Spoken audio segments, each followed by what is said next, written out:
Hi, welcome to another episode of Comics Review. I'm your host, Kevin Starkey. The first comic I'm going to talk about today is Last Mortal.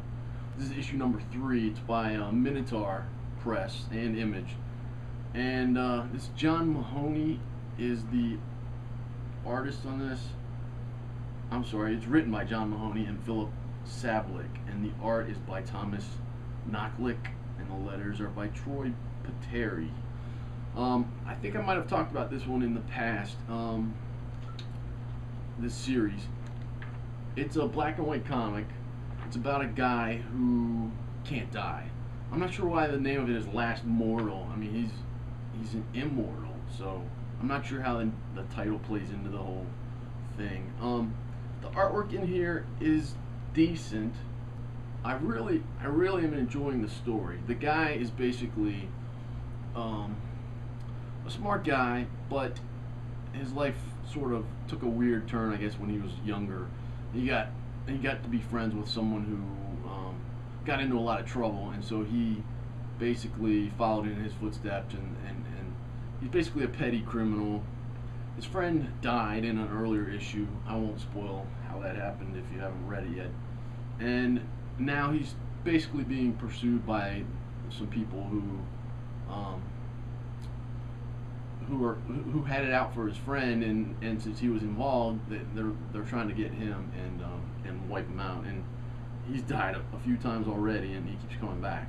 And in this issue, he's met a girl from his past who he doesn't remember, and she sort of clues him in, and she's involved with some of the stuff that him and his friend did earlier in an earlier issue. I won't spoil it any more than that, but it's really cool. I have no idea where they're going with this. The artwork, like I said, it's decent. The fact that it's black and white doesn't detract from the story at all for me. I know a lot of people aren't crazy about the black and white comics, but I'm enjoying it. I like the artwork fine. The writing is good. I don't know where they're going with the story, but I'm enjoying it. Definitely highly recommend that. Pick that one up if that sounds interesting to you. The next one I want to talk about, this is Fly, number 2. This is by Zenoscope Publishing. Raven Gregory is the writer and artist, I think, on this. This is an interesting story. It's about, this guy here is sort of a nerdy guy, and he's a rich kid, and his parents, I guess, developed this serum or whatever that you can inject into yourself, and it allows you to fly. And he was being picked on and bullied by some guys, and this other guy who's sort of cooler than him, but still sort of an outcast, I guess, maybe, defended him against these bullies, and so he's shared this secret with this new friend of his. And here's some of the art. Great artwork, by the way. I love the art in this. The writing is decent. But yeah, I'm really enjoying the artwork. The story's interesting. This kid can fly. He throws up afterwards here. So that's kind of, a little funny, silly stuff. There's some action in it. The new friend of the rich kid, he meets this girl, and her dad's sort of abusive, and she gives him her phone number, and he's on the phone with her, and he hears her dad sort of being mean to her, and he goes over there and tries to rescue her. And it's sort of a neat story. I've read some other stuff sort of along these lines, I guess you could say. So it's not breaking any new ground by any stretch, but I really do like the artwork. Definitely check that one out if that sounds interesting to you. The next comic, let me go back and rate these, actually, because I haven't done these for a while, and I know that I was starting to rate them. I would say out of 5 stars, I would definitely say this is looking to be a 3.5, 4-star comic. Last Mortal is definitely, I would say, 4, 3.5, 4, probably the same as Fly. Both really good comics. The next one I want to talk about, this is a one-shot kind of deal. This is called Repulse. It's kind of thicker. It's got a binding. It's not stapled. It's written and art by Simon Kudransky, and the script assistance is by Jeff Mariotti. The lettering is Scott O'Brown. Now, let me read you the back of this. It says, in the near future, when robotics and other high-tech solutions help solve the most awful crimes, a unit called Aftercrime allows detectives to taste, feel, and see what murder victims experienced before death. Sam Hagen is an after-crime detective, a broken man with one chance for redemption, catching a serial killer who preys on Hagen's fellow cops. Will the solution save Hagen or doom him? This one is a black and white comic. I wasn't aware of that when I picked it up. It may have discouraged me from grabbing it and checking it out. But I'm not. It's hard to say because that write up on the back, that little bit, seems to grab me at least. And basically, there's this guy in here going around killing people, and he looks like kind of a robot, sort of. And you learn a little bit about a company that created robots, and they don't anymore. There's some super genius guy who was involved with that, and this cop is trying to track down who's doing these killings, and he starts to think that it's a robot, and he talks to that guy and gets some information, and it's a neat story. I don't want to spoil any of it. The artwork's pretty cool. Here's a shot. You can kind of see the robot there, his face anyway. I almost want to say I regretted buying this. It's $6.99 American dollars. $6.99. It's not great. It was an okay story. Sort of along the lines of iRobot or RoboCop. It reminded me of those a little bit in this, the sort of the story of it. I don't want to say don't pick it up. If that's sort of the kind of thing, if you're interested in sci-fi and those kind of things, maybe check it out. You might like it a little bit better than me. I thought it was okay. I would rate it maybe a 2.5 for me. Good artwork and decent writing. So if that sounds good, check it out. The next one I'm going to talk about is Spontaneous. This is issue number 1 by Oni Press. And actually Spontaneous 2 and 1 came out on the same day. I have that in my stack of stuff. I haven't read that yet. But this boy, he can cause people, I guess, it seems like. I mean, you don't learn a whole lot yet in this first issue, but it seems like he can cause people to spontaneously combust.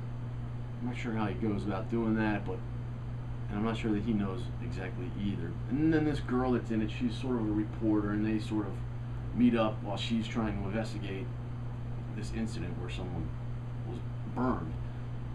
And it's kind of cool. I'm really enjoying it. The artwork is interesting. It's different. I won't say I love it. I won't say that it's great.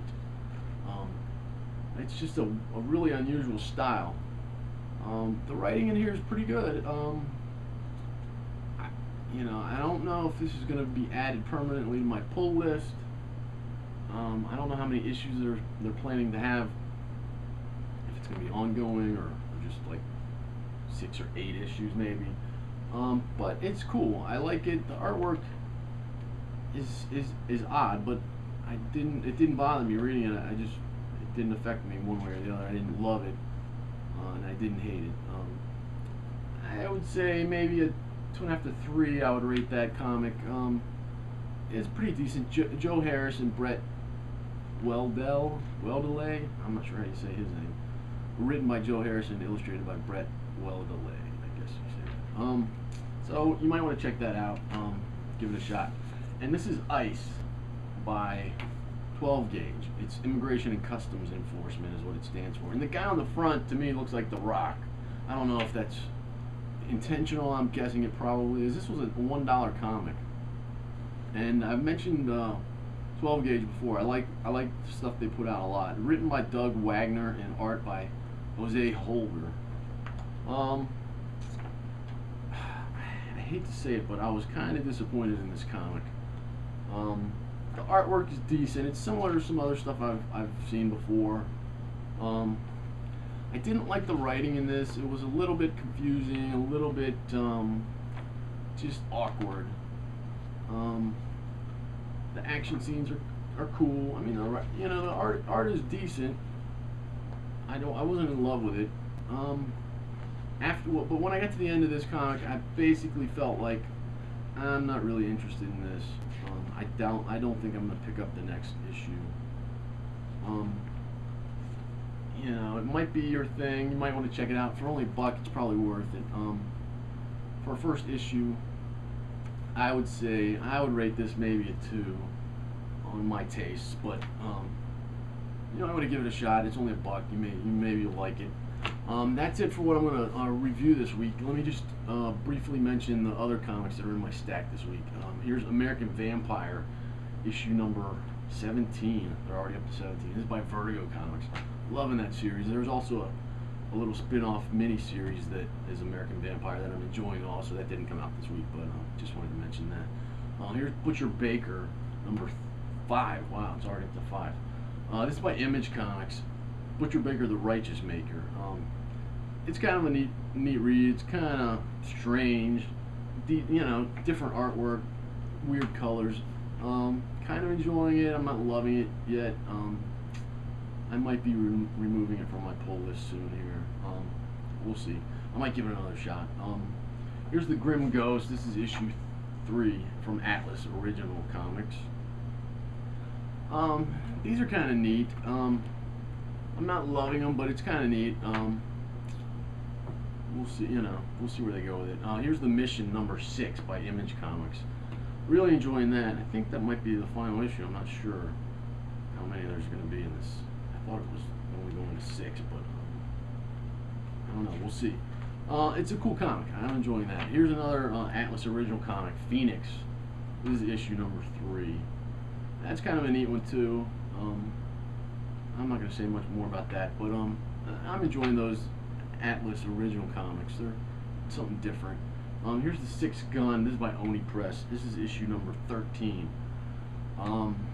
Really enjoying that. I just heard that they're going to make either a movie or a TV series about this comic. I forget which. Maybe a movie. So you might want to try to grab that comic and be prepared for a movie. There's a comic I wanted to mention. Lock and Key. I've read the first 2 graphic novels of that, and I had heard that they were going to do a TV show on that, and I just recently heard that that's fallen through. They're not going to do it anymore, so I'm kind of disappointed about that. I just got the trade paperback number 3, and we're going on vacation later in the month, next month, and I'm planning to read that on the trip. So I'll give a review of that after I get back from my vacation. Sorry to jump to a different topic there. Here's Skull Kickers number 9 by Image Comics. That's a fun read. It's on the very silly side. The artwork is really cool, neat colors. It's almost like a Renaissance fair kind of situations, and people and stuff. It's cool. I'm enjoying it. It's very silly though. Not a serious comic whatsoever. Here's Spontaneous issue number 2 that I mentioned I had. It's from Oni Press. I'm looking forward to checking that out after reading the first one. Here's The Strange Case of Mr. Hyde by Dark Horse Comics. This is issue number 4 of 4, so I'll get to see how they wrap that up. That's been kind of a fun read. I kind of enjoyed that. Here's Undying Love issue number 4 from Image Comics. That's kind of a cool comic. I'm really enjoying that. The girl in it is a vampire, and her boyfriend is trying to help her find the vampire who turned her, and if they can kill him, then maybe she'll stop being a vampire. So that's kind of cool. I'm anxious to see where they're going with that. And then finally, The Walking Dead Weekly number 30 by Image Comics. Loving that. Can't wait for the second season on TV to start up. I think that's coming up in the fall here. And that's it for this week. I know I've been gone for a long time. It's been just a crazy busy summer. I won't promise that I'll be back next week. I'm going to try to get back to a weekly schedule, and better wrap this up. Please leave a comment here on YouTube or over my blog at twodognight.net. Let me know what you're reading this week. Have you read any of the stuff I talked about? And I'll see you when I see you. Take care. Bye-bye.